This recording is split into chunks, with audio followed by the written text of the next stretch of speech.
ka-Kuma! Welcome to our channel, Pamilyang Kuma Vlogs. Today po, we're going to cook choco-mold cupcake. Ang ingredients po natin ngayon is meron po tayong 3 and 1/2 cup na flour, 1 and 1/2 cup na cocoa, ito po. And meron tayong 360 ml na evaporated milk.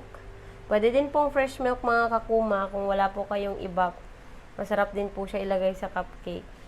And meron tayong 1 cup vegetable oil. Pero anyways, pwede naman kahit anong cooking oil.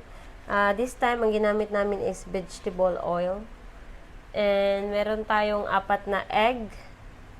Ibibit po natin yan mamaya.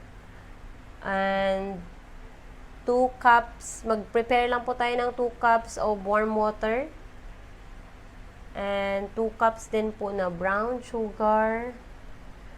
Meron tayong 3 tablespoon na baking soda. And 2 tablespoon na baking powder. Nandito na po siya lahat. Hinalo na po natin yung baking soda and baking powder. And meron tayong 1 tablespoon na salt din. Nandito na rin po sa mixture. And meron tayong black coffee. Kasi coffee flavored chocolate, something like that. Para merong twist ang ating cupcake, lagyan po natin ng coffee. Meron ding 2 tablespoon na vanilla. And of course, hindi po mawawala ang ating, kailangan na po natin mag-prepare ng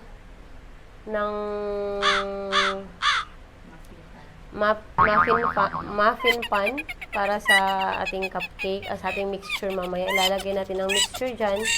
And then, pagkatapos, ilagay natin sa oven.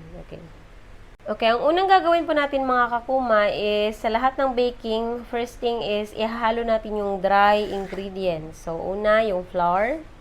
I-shift po natin siya para maging fine po ang ating mixture.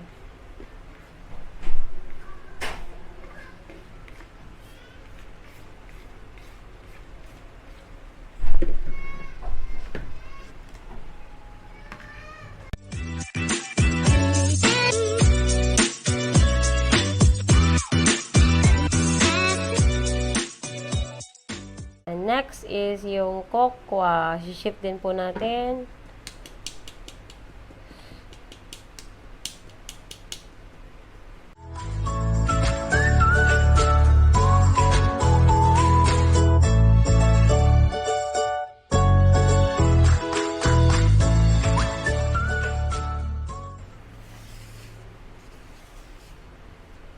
Okay, haluin.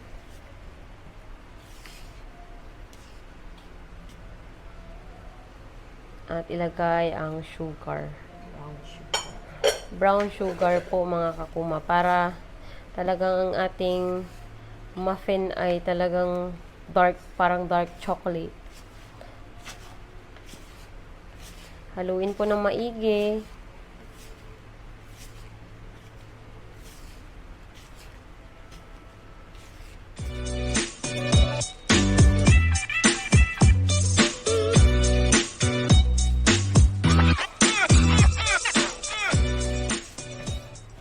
Ayan. At pwede na natin ilagay ang ating baking powder, baking soda, at salt mixture. At ihalo din po natin siya.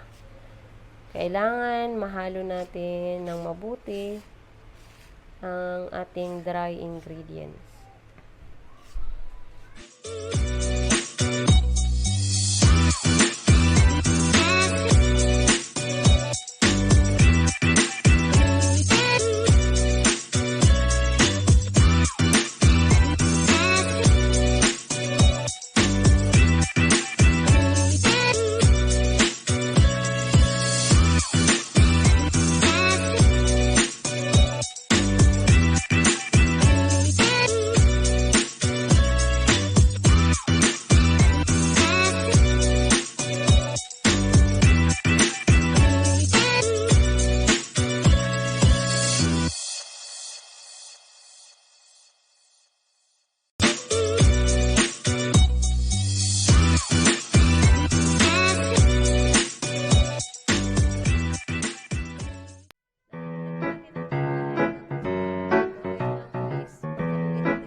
Ipaghalo-halo na po natin ng ating mga ingredients, mga ka-Kuma.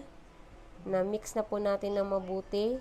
At nailagay na din po natin yung kape. So, yun po yung pinakahuling ingredients na ilalagay natin sa ating recipe. Ngayon naman po, ready na tayo para ilagay ang ating mixture sa mold.